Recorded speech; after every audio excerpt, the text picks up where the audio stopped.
Halika na sumama sa mundo ng hip-hopan. Baguhin ang sistema at maging kasangkapan.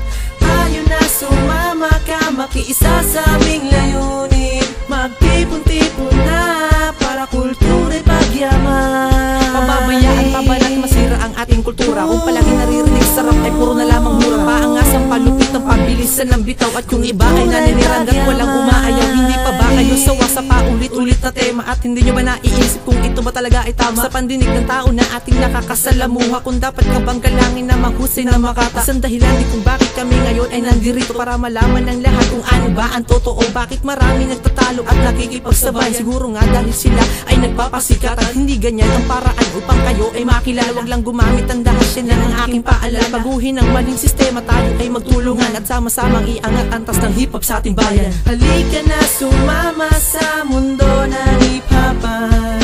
Baguhin ang sistema at maging kasangkapan.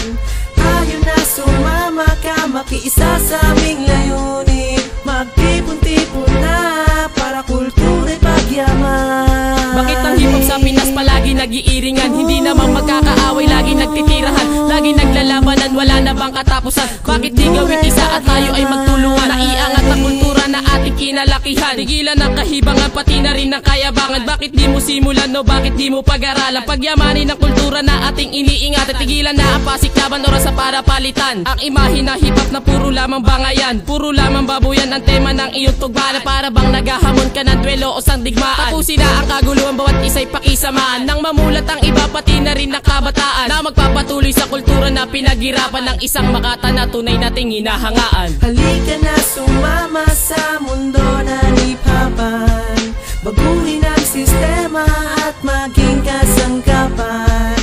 Tayo na sumama ka, makiisa sa aming layunin. Magtipon-tipon na para kultura'y pagyaman.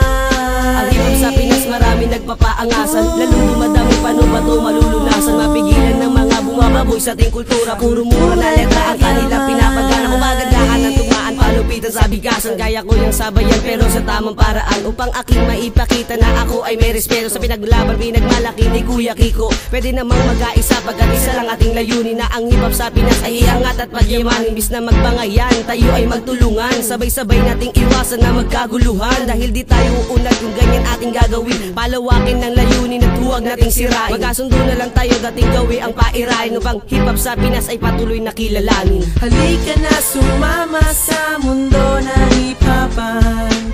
Baguhin ang sistema at maging kasangkapan.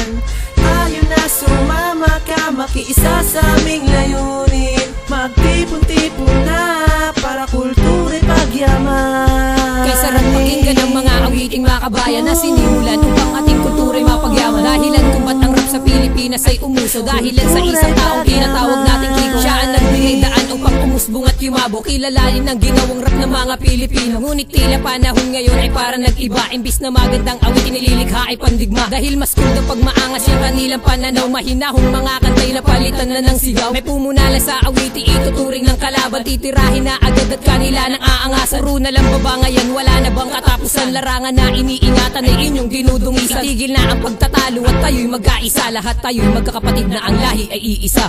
Halika na sumama sa mundo na